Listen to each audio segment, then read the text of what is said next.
안녕하세요.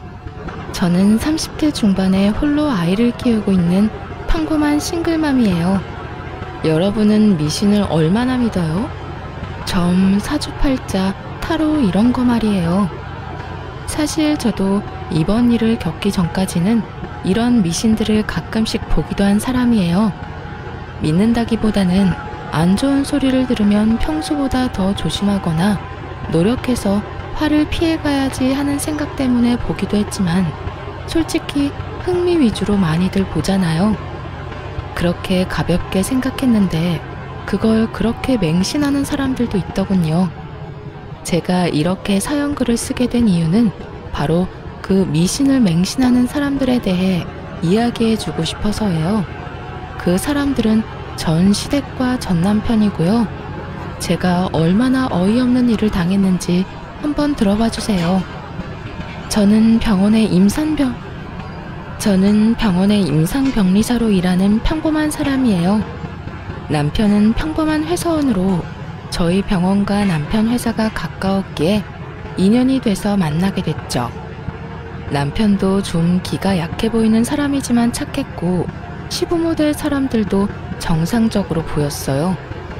그게 착각이라는 건 얼마 안가 알게 됐지만요. 제가 처음으로 시부모가 이상하다고 깨달은 건 저희 부부가 결혼 후 살 집을 고를 때였어요. 아들아, 내가 너희가 고른 집 괜찮은지 한번 보러 갔는데 그 집이 참 안 좋다네. 너희들이 같이 있으면 안 좋은 일만 날 곳이란다. 큰 흉사가 생길 곳이라는데 꼭 거기 가야겠냐? 아무리 봐도 난 영 끌리지가 않는데. 저희가 원하는 매물을 보고 와서 시부에게 말했을 때 시부는 하루만 기다려달라고 하더군요. 그리고 하루 뒤 우리에게 들려준 말이 저 말이었어요. 솔직히 저는 당황했고 남편도 저와 다를 바 없었어요. 저 아버님, 그게 무슨 말씀인지, 안 좋은 곳이라는 건 어떤 의미로 안 좋다는 거예요? 입지가 별로라는 말씀이신지 아니면 뭔가 하자가 있는 집이라는 거예요? 아니야, 그런 거 말고 내가 풍수지리로 용한 곳을 알고 있거든. 거기 가서 물어보니까 그 집이 아주 최악의 집이라네. 그쪽 방향으로 가면 너희한테 좋을 게 하나도 없단다. 그러니까 다른 쪽으로 알아봐라. 너희가 잘 돼야 우리 가문이 잘 되는 법인데 정 그곳에 가겠다면 우리는 집값 지원 절대로 못 해주니까 그렇게 알고.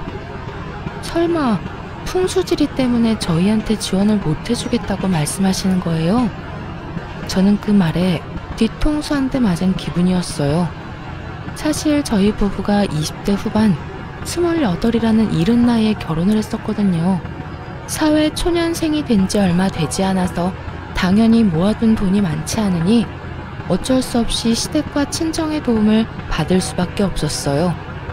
그래서 집을 사려고 할 때 친정에서 1억, 시댁에서 5천을 지원해주기로 했거든요. 그리고 나머지는 저희 대출을 끼고 들어갈 계획이었죠. 수도권이 아니라 집값은 그리 비싸지 않았지만 저희가 워낙 돈이 없었으니 어쩔 수 없이 두 가족의 손을 빌린 거예요. 그런데 갑작스레 시부가 저런 말을 하니 배신감이 느껴질 수밖에요. 게다가 직접 가보고 결정한 것도 아니고 점을 보고 와서 저런 말을 하니 너무 어이없잖아요. 제 표정 관리가 안 되고 있을 때 시부가 그러더군요. 그게 얼마나 중요한지 너희가 아직 어려서 모르는 거야. 모름지기 사람은 좋은 기운을 품고 살아야 하는 법이지. 그래서 내가 풍수들이 잘 아는 사람들이고 너희 신혼집에 어울릴 만한 집을 찾으러 다녀보고 왔거든. 내가 눈여겨본 곳이 있는데 한번 가보자꾸나. 너희가 고른 집은 풍수지리에도 안 맞고 누가 들어가도 나쁜 터라고 하더라고. 그러니까 길한 곳도 한번 보고 오는 게 좋지 않겠냐. 그래야 너희 생각도 바뀔 거 아니냐.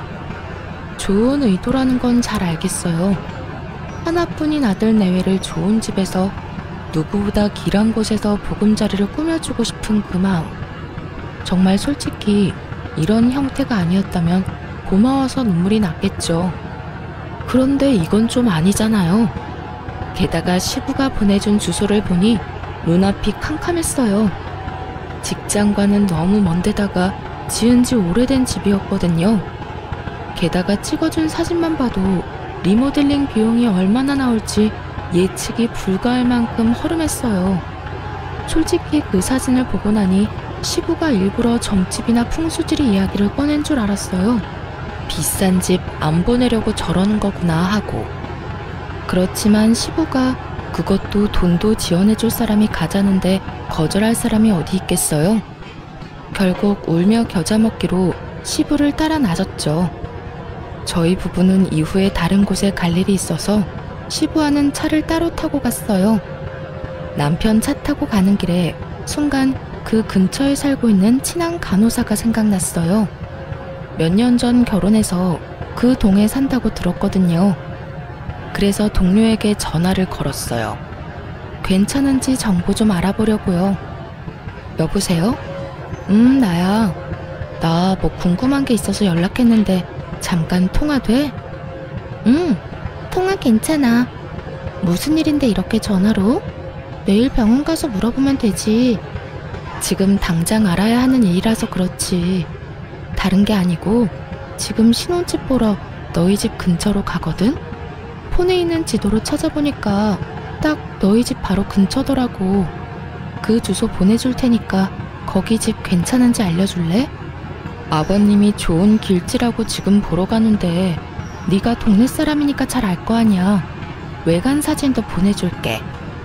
나도 동네 일 잘 모르는데 일단 주소로 지도 한번 찾아보고. 야, 여기는 좀 그냥 다른 데 찾아보는 게 어때? 급하게 다그치는 동료의 말에 저는 깜짝 놀라 되물었어요. 왜 그래? 뭐가 안 좋아? 너 여기 절대 가지 마. 여기 몇 달 전에 칼부림 있었던 곳이야. 그래서 경찰들이 노란 줄 쳐놓고 못 들어가게 막고 난리도 아니었거든? 내가 동네 아무리 관심이 없어도 그 정도로 소란스러우면 모르는 게 더 이상하지. 어쨌든 완전 재수 온 붙은 집이니까 절대로 가지 마. 네가 우리 집 근처에 오는 거면 나는 좋은데 이 집은 나라면 절대 안 가. 그 이야기를 듣는데 머리가 새하얘지더군요. 제가 무슨 소리를 들었나 싶을 정도로요. 남편에게 이야기를 하려는데 벌써 도착한 상태였고 친구와 연락을 끊고 일단 시부와 함께 그 문제의 집으로 갔어요. 그 집 앞에는 남자가 한 사람 서 있었는데 소개로는 공인중개사라고 하더군요. 그렇게 시부와 함께 저희도 일단 집에 따라 들어갔죠. 사실 집 자체는 사진으로 보는 것보다는 덜 더러웠어요. 그렇다고 고칠 곳이 없다는 건 아니었지만 매매가를 아낀다면 리모델링에 충분히 돈을 쓸 수 있으니 그 부분은 다행이라고 생각했죠. 물론 그 집에 들어가겠다고 가정을 했을 때의 말이죠. 저는 이곳에 들어갈 생각이 이미 눈꼽만큼도 없었거든요. 집을 둘러보는 내내 시부는 이 집이 얼마나 길한지, 빛과 채광이 얼마나 좋은지, 기운이 얼마나 좋은지를 귀에 딱지가 않도록 주절거렸어요. 그리고 저는 말 한마디 없이 냉랭한 표정으로 공인중개사의 입만 쳐다보고 있었고요. 해줘야 할 말을 안 하더군요. 그래서 제가 물었어요. 그런데 공인중개사님, 궁금한 게 있는데 왜 이 집이 문제 매물인 건 이야기 안 해주세요? 예? 모른 척 하지 마세요. 제가 이 근처 사는 직장 동료한테 이미 들었는데요. 여기 몇 달 전에 칼부림 났었다면서요? 그래서 경찰들 와서 난리도 아니었다는데 설마 그걸 모르셨던 건 아니죠? 제 말에 남편과 시부의 얼굴이 확 일그러지더군요. 저는 일부러 시부 보는 앞에서 공인중개사를 더 추궁했어요. 솔직히 말이 안 되잖아요. 중간에 다른 사람이 살았던 것도 아니고 그렇게 큰일이 있었는데 저희가 매매 계약하고 나서 이 사실을 알았으면 얼마나 찝찝했겠어요? 저희는 아무리 돈 없어도 이렇게 재수없는 집은 안 들어가요. 저희 아버님이 풍소질이랑 기운에 얼마나 민감한지 모르시죠? 오늘도 좋은 곳이라고 해서 왔는데 이런 식으로 사람 속이시면 그게요. 그런 일이 있기는 했는데 시간도 좀 오래되기도 했고 무엇보다 매물이 워낙 싸지 않습니까? 이 정도 번화가에 이 가격이면 솔직히 거저나 다름없죠. 아무리 돈을 적게 줘도 문제 있는 곳이면 이야기는 해줬어야죠. 그리고 지역 신문에 날 정도면 엄청 큰일이죠. 제 직장 동료가 바로 이 근처 살거든요. 집 주소 알려주니 단번에 알던걸요. 아무리 풍수지리가 좋고 길지면 뭐예요? 딱 봐도 재수 안 붙은 집이잖아요. 아버님, 저희 이런 집에 들어가게 하실 생각이셨어요? 제가 경악스럽다는 표정으로 묻자 그제서야 시부가 당황하더군요. 언제나 미신을 그렇게 따지면서 우리에게 완전 안 좋은 일이 있었던 집에 들어가라고 강제로 들이민 거나 마찬가지잖아요. 제 물음에 시부가 손을 내저으며 변명하더군요. 그럴 리가 있겠냐? 나는 다 너희 좋은 곳에서 살았으면 해서 그런 거지. 나한테 그런 나쁜 마음 같은 건 없었어. 오해다. 진짜 오해야.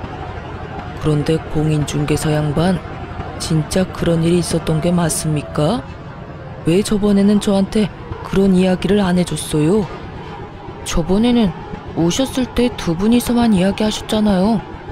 제가 뭐라고 이야기하려고 하면 모르는 사람은 좀 빠지라고 하시더니 설명을 해주려고 해도 싫다고 할 때는 언제고.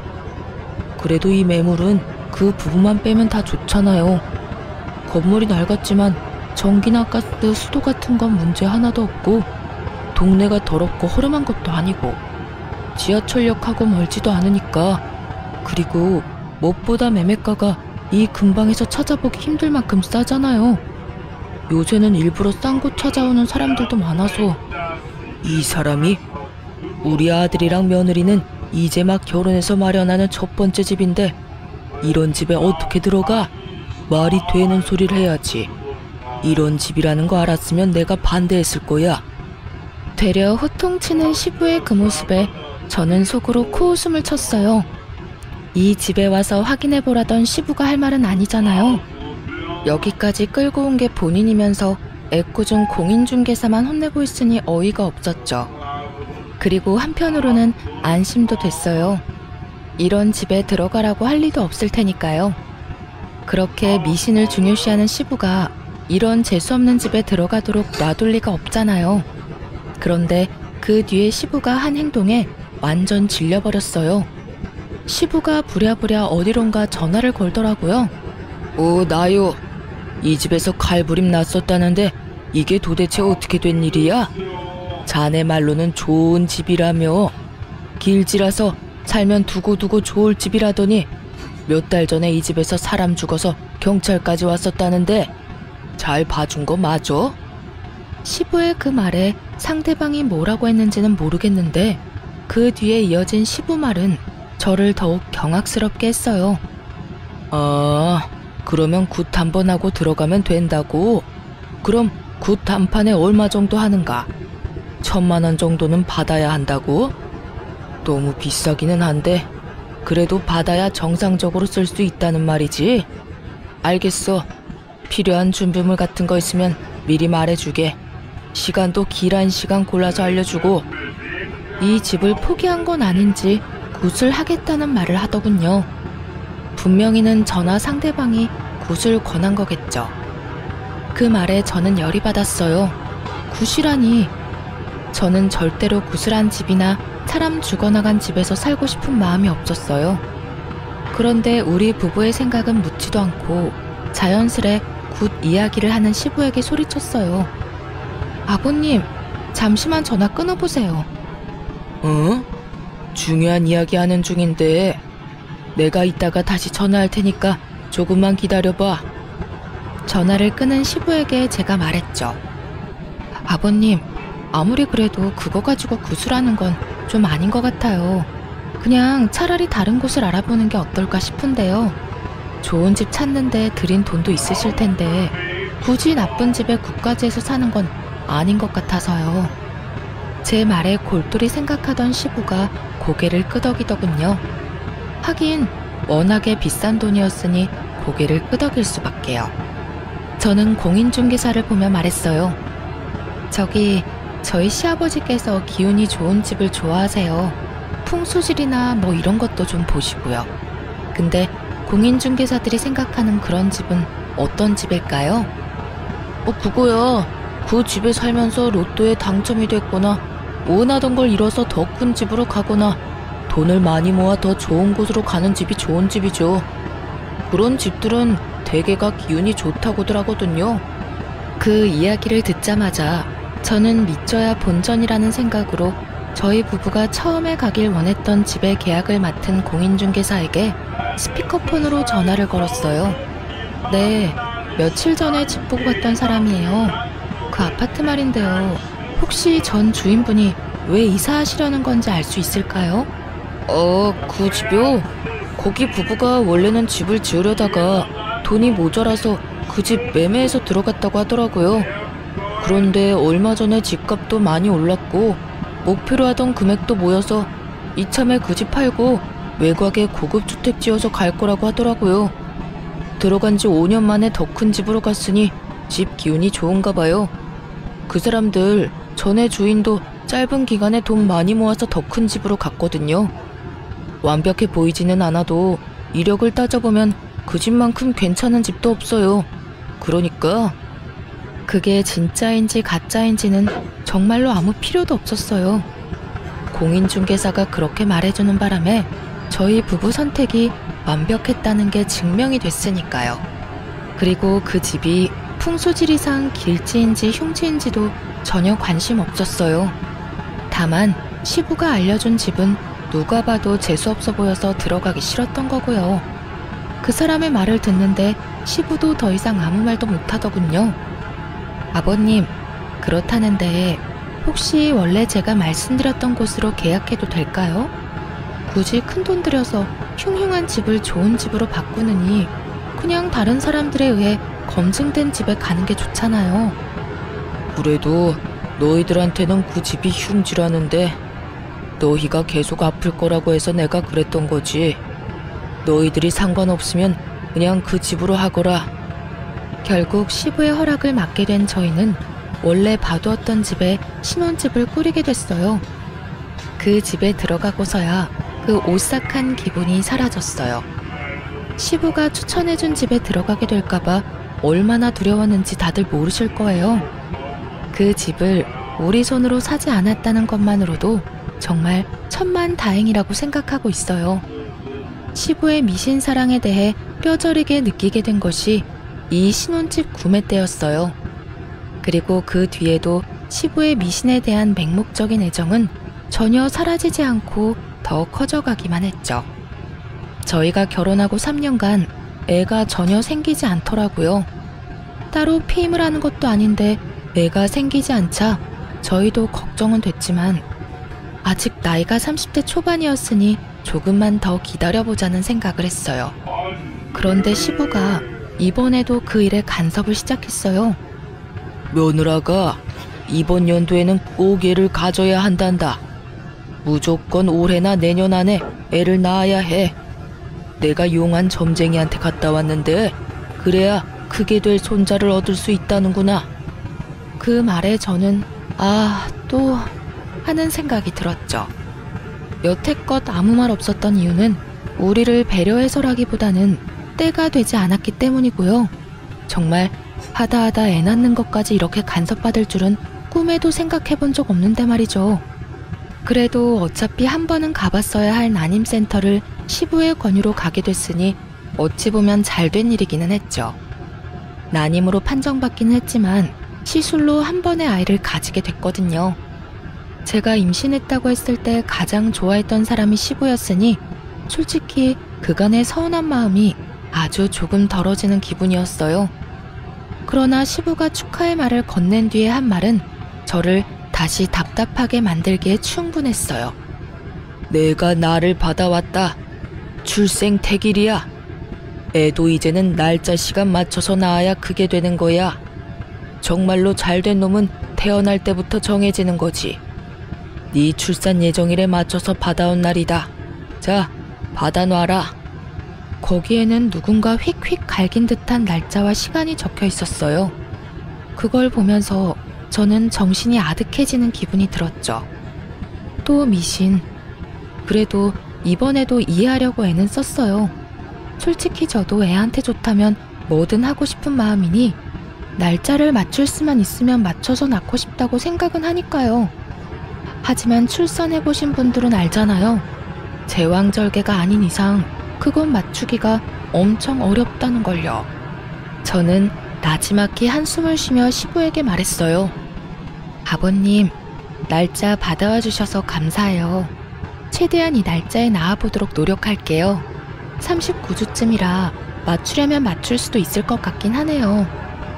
완전 조산이라거나 안삭을 훌쩍 넘은 날짜가 아닌 게 다행이라면 다행이었죠. 그런데 저의 어정쩡한 대답이 마음에 들지 않았는지 시부가 저를 뚫어지게 쳐다보며 강조하더군요. 아가, 이건 선택사항이 아니다.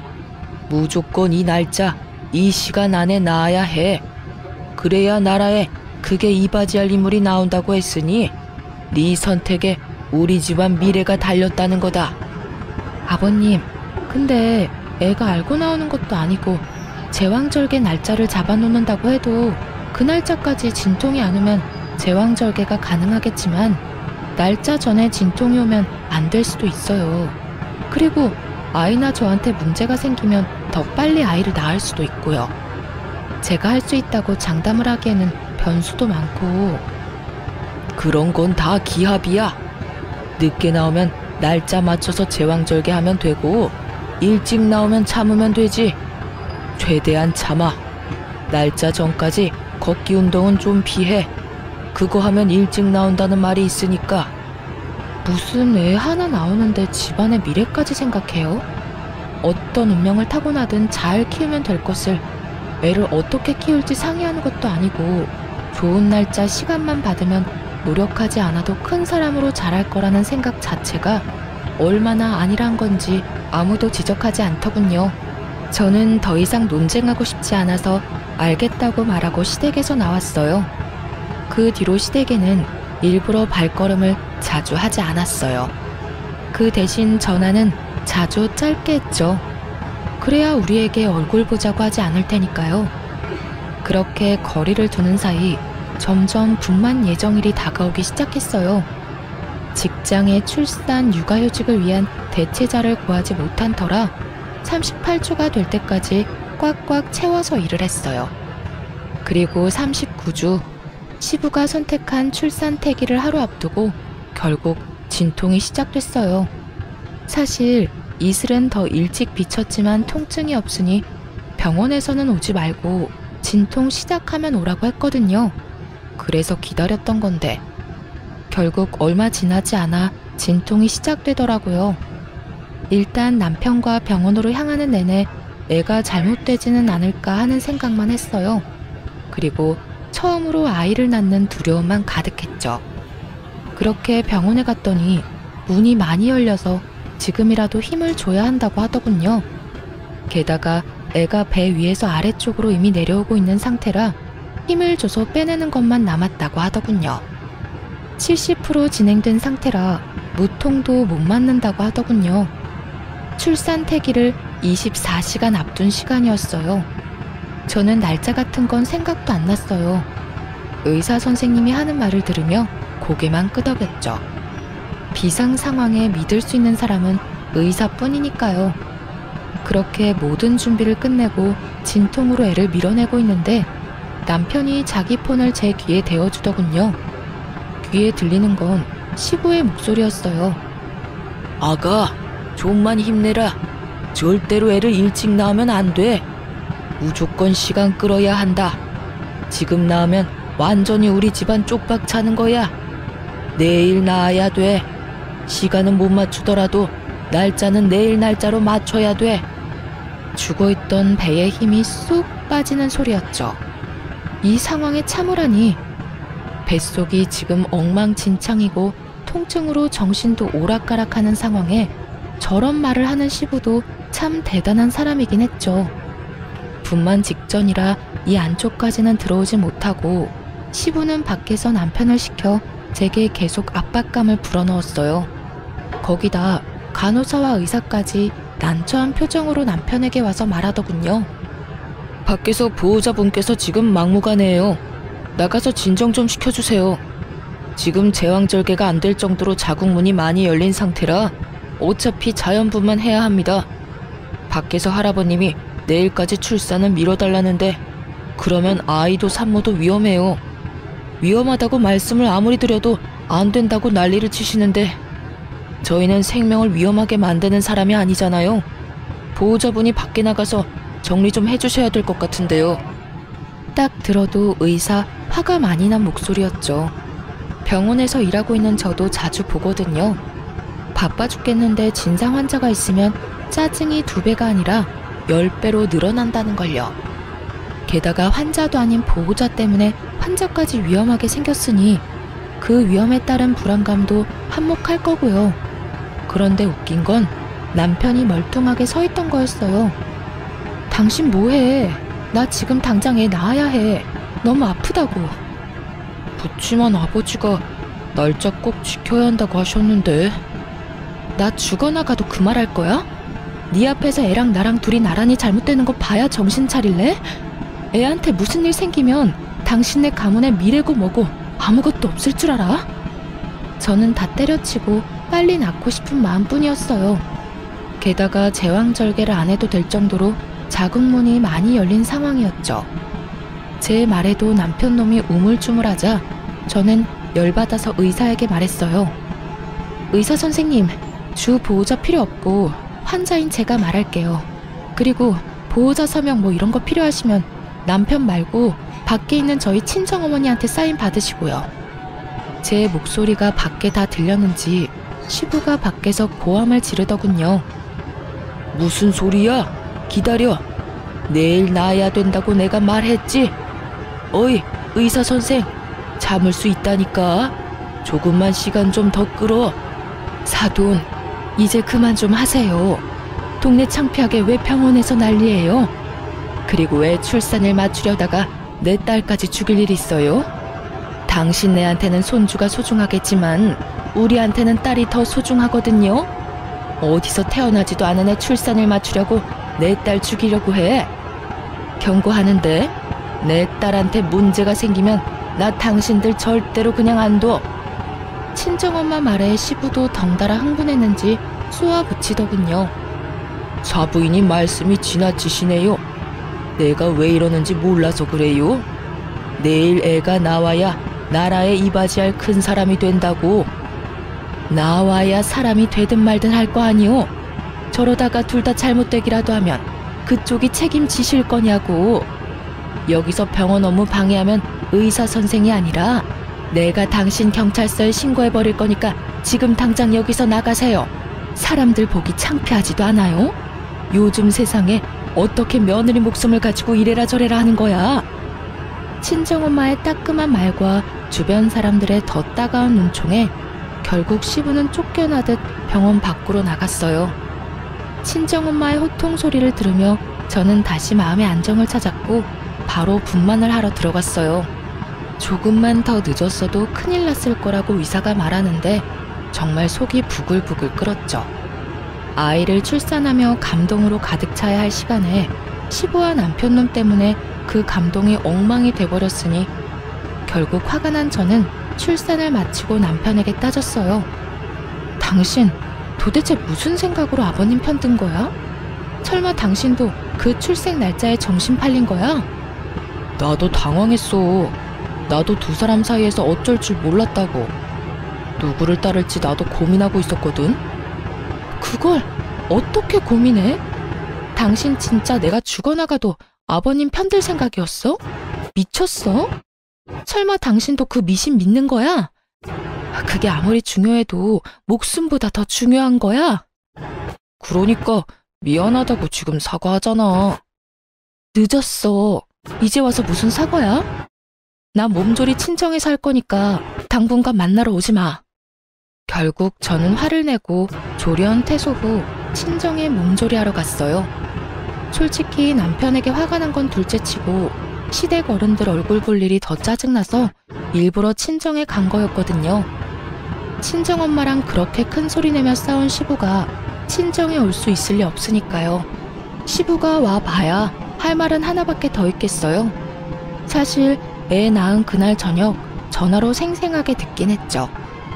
넌 어떻게 그걸 못 참고 그렇게 애를 빨리 낳았어? 내가 전화해서 물어보니까 그것도 영 나쁜 건 아니라길래 다행으로 생각은 했다만 그게 될 수 있는 애를 네가 처음부터 잘못한 거야. 아버님, 제가 아무 말씀 안 드리려고 했는데 진짜 해도 너무하시네요. 제가 위험하다는 말 의사 선생님한테 들으셨죠? 그런데도 어떻게 그 상황에서 더 버티라는 말씀을 하셨어요? 제가 진짜로 잘못되기라도 했으면 어쩔 생각이셨어요? 아니 너야말로 너무 네 생각만 하는 거 아니냐? 네가 결혼해서 우리 집에 들어온 게 그냥 너 좋으라고 하는 일인 줄 알아? 자식 손주들이 잘 돼야 집안이 평안한 법이다. 그래서 내가 그렇게 하루 늦게 나으라고 했는데 그걸 못 참아서 이 난리를 피우고. 적반하장인 시부를 보니 정이 다 떨어지더군요. 그래서 시부에게 통보했어요. 그래서 지금 제가 대역 죄인이네요? 그러면 속이라도 편하시게 제가 안 보이는 게 답인 것 같네요. 앞으로는 시댁 일에 절대 참견 안 할 테니 걱정 마세요. 그리고 아버님, 손주 어차피 마음에 안 드시죠? 잘 됐네요. 앞으로 저랑 제 아들은 시댁 일에 더 이상 관여 안 할게요. 무슨 일 있으면 남편 통해서 해결하세요. 그렇게 말하고 전화를 탁 끊어버렸어요. 그리고 남편에게도 똑똑히 전했죠. 앞으로 시댁 일은 너 혼자서 알아서 하라고 말이죠. 며느리며 손자며 마음에 안 든다고 전할리인데 뭐하러 내가 사서 고생해야 하느냐고요. 남편 놈은 저한테 미안하긴 했었는지 시댁과의 연락을 본인이 하려고 노력은 하더군요. 그런데 시부가 웃긴 게 저도 손주도 탐탁치 않다면서 매번 전화해서 애 보러 오고 싶다고 남편을 들들 볶더군요. 몇 번이나 마주칠 뻔한 걸 제가 다른 약속 만들어서 피해버렸어요. 한 5번째쯤 그렇게 피하니 더 이상 연락 안 하더군요. 제가 왜 그 사람한테 애를 보여줘야 하나요? 아무리 조손관계라도 원하던 시간에 안 태어나서 망했다고 생각하는 사람한테 제 자식 만나게 할 엄마가 어디 있나요? 그렇게 시부와의 만남을 필사적으로 피하며 저는 육아와 일을 병행하게 됐어요. 그리고 육아휴직 종료에 맞춰 아들을 어린이집에 보내게 됐어요. 이제 막 돌을 넘긴 아이를 어린이집에 보낸 부모들은 알 거예요. 어린이집은 애를 봐주는 좋은 곳임과 동시에 들어가면서 병원균에 노출되는 아주 무서운 곳이라는 걸.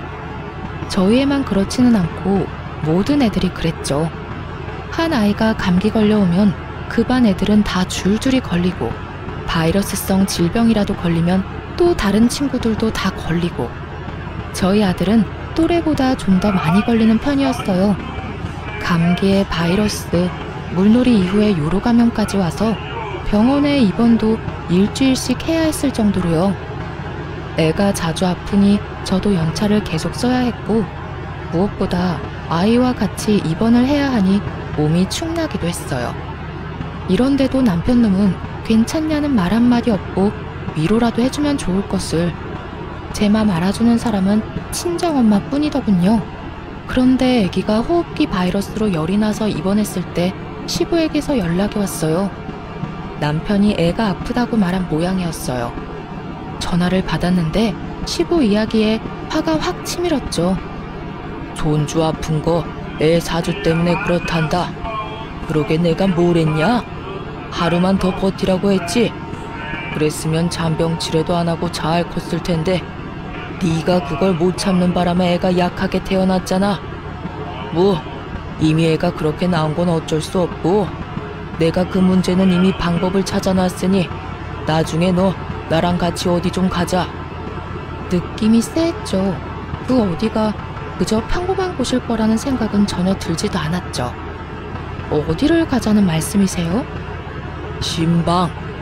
용한 점쟁이가 그러는데 그거 한 번만 받으면 싹 다 낫는단다. 그러니까 애 태어나면 너랑 애 둘 다 준비하고 자기 할 말만 하고 끊는 시부를 보며 화가 머리 끝까지 났죠. 당장 남편에게 전화해서 퍼부었어요. 아버님 도대체 무슨 생각이셔? 내가 병간호도 이렇게 힘들어 죽겠는데 왜 아버님 그딴 정신 나간 소리를 들어야 해? 세상에 어떤 사람이 두 돌도 안 된 애랑 며느리한테 신방을 가자고 하느냐고. 우리가 악기야? 우리가 뭐 귀신이라도 붙었대? 지금 우리 애 반에 같은 질병으로 입원한 애가 둘이야. 이 지역에도 유행하는 중이고. 그럼 그 애들도 다 태기를 잘못해서 그런 거냐? 어디서 말도 안 되는 소리를 해. 이런 일은 당신이 중간에서 알아서 끊어줘야지. 나 스트레스 받아서 죽으라고 이러는 거지? 나 말려 죽이려고? 그딴 식으로 말하지 마. 아버지가 나쁜 마음으로 그랬겠어? 아버지도 손주 걱정하시는 거야. 할아버지가 손주 걱정하는 게 도대체 무슨 잘못인 건데? 당신이 이렇게 예민하게 나오니까 나도 아버지도 당신한테 문제가 있다고 생각하는 거지.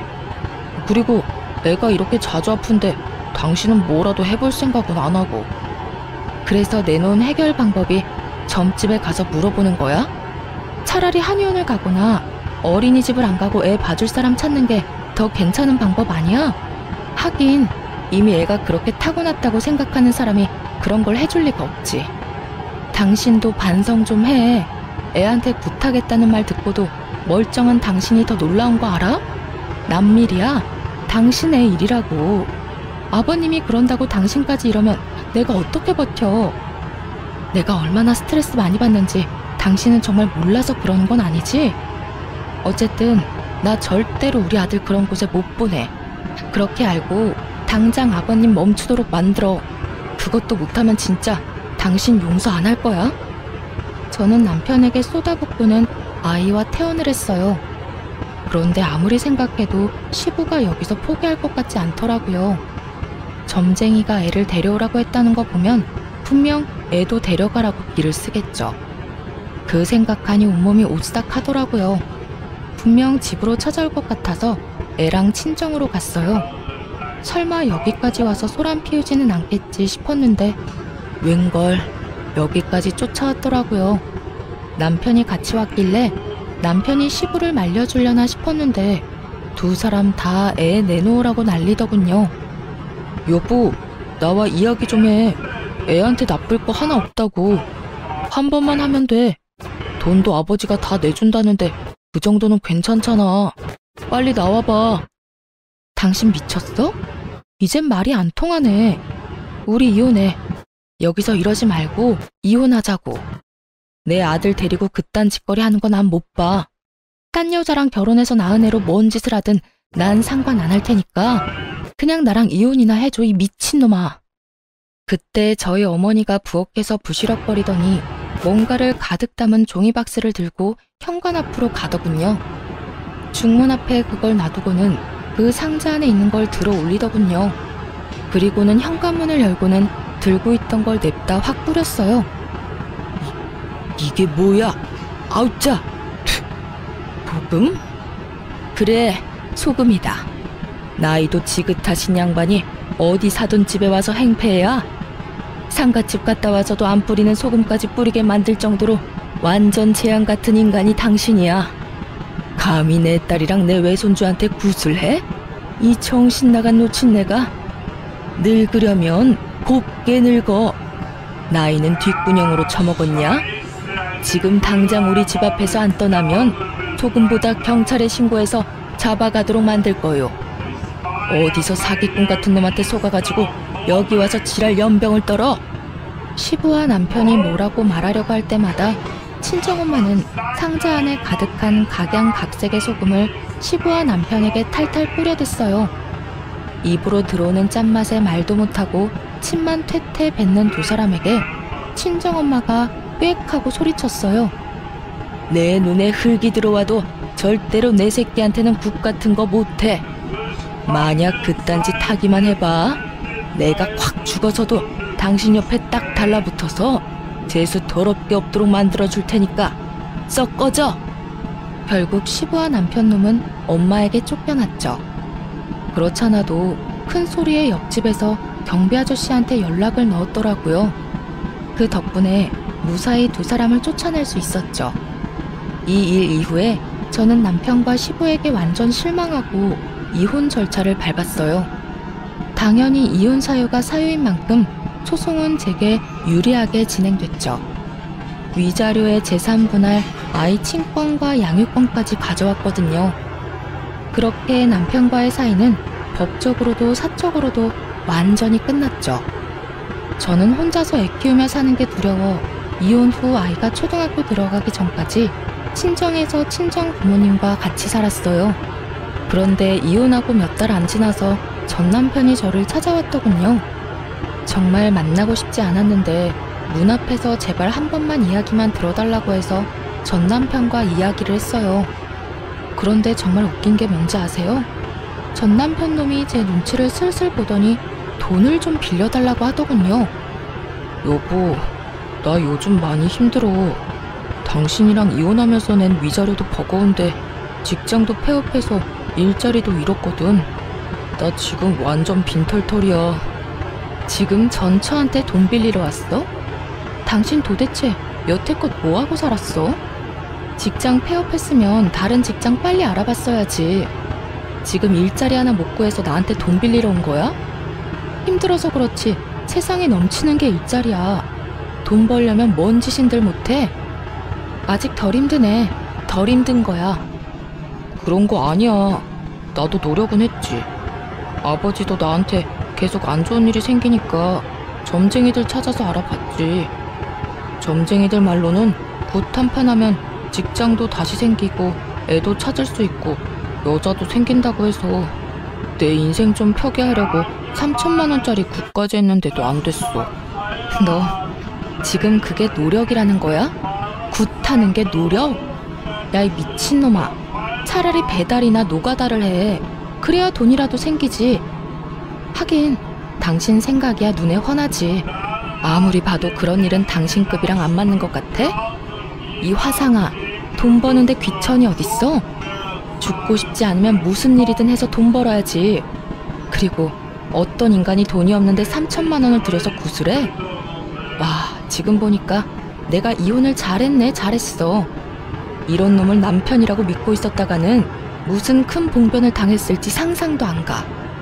그 3천만 원만 아꼈어도 지금쯤 이 꼴은 안 났겠지. 여보, 나 진짜 심각하다고. 진지하게 생각 좀 해봐. 지금 월세 낼 돈도 없어서 허덕이는데 차도 중고로 다 팔아버리고 남은 게 없다고. 눈물을 질질 짜면서 제게 하소연하는 전 남편 놈을 보니 정말 우라통이 터지더군요. 왜 여기 와서 나한테 이야기한들 뭐가 나아지냐고요. 여보라고 부르지도 마. 그래서 굿한 결과가 지금 이거야? 이혼한 전처 찾아와서 돈 빌리는 거? 점쟁이가 그건 안 알려줬나 보네. 내가 돈 절대 안 빌려준다는 거. 그거 알았으면 네가 여기까지 왔겠어? 나도 믿기는 싫었어. 하지만 아버지가 계속 해보라면서 난리잖아. 그렇게 구슬 한 번 했는데도 직장은커녕 면접 보는 족족 다 떨어지니까 그 뒤에 그 점쟁이 찾아갔는데 도망가고 아무도 없더라고. 사기당한 거지. 아버지는 그걸 인정 못하셨고 나도 아버지 제정신으로 돌려보려고 애썼는데 안 되더라고. 용한 곳은 다 돌아보느라 집안의 살림살이도 거들났어. 아버지 집까지 팔아서 비싼 부적도 사고 굿까지 몇 번을 했는지 정말 아버지가 집 팔았다는 이야기 듣자마자 아버지가 무슨 짓을 했는지 소름이 돋을 정도로 현실적으로 와닿더라고. 당신이라도 정신을 차리고 있었어야지. 미신 같은 거 믿을 생각하지 말고 노력을 했었어야지. 지금도 당신 꼴 좀 봐. 이게 뭐 하는 거야? 그래서 돈 다 잃고 지금 후회 한 사발 들이키면서 전처한테 눈물콧물 흘리면서 돈 빌려달라는 거 우습지도 않아? 멀쩡한 몸뚱어리 놔두고 쉽게 돈 얻어볼 생각으로 이혼한 전처한테 찾아온 것도 어지간히 뻔뻔하지 않으면 못할 짓이긴 하지. 지금 이럴 시간에 알바라도 해서 돈이나 벌어. 네 자식 키울 양육비는 미루지 마. 제 말에 전 남편은 아무 말도 못하고 입만 앙 다물고 고개만 푹 수그리고 있더군요. 그 꼴 보니 답답해서 소리를 한 번 더 질렀어요. 당장 가서 일하라고. 배달이든 상하차든 공사판을 뛰든. 지금 당장 할 수 있는 일을 해서 돈이나 벌어. 그렇게 전 남편은 본전도 못 찾고 돌아가야 했어요. 도대체 저는 왜 찾아온 건지 이해가 안 가더라고요.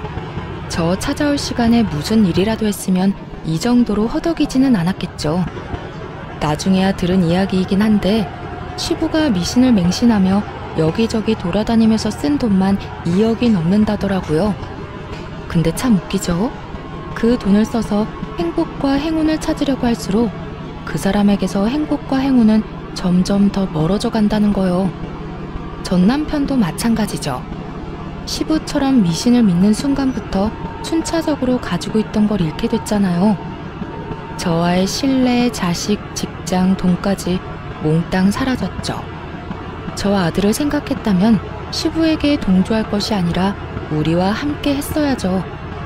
시부 편들다가 결국은 본인 인생 날아가고 시부도 가진 돈 다 털려서 아들에게 의지하며 산다는데 저는 솔직히 지금도 이해 안 가요. 시부가 왜 그렇게 맹목적으로 그런 것들을 믿었는지. 이혼 이후로는 절대 미신에는 눈길도 안 줘요. 그런 거 없어도 사람의 삶이라는 건 순리대로 흘러가는 법인데 중간에서 억지로 꼬려고 할수록 더 복잡해지는 거라고 저 혼자 이 상황을 겪고 그렇게 생각하기로 했어요. 뭐든 적당히가 제일 좋은 것 같아요.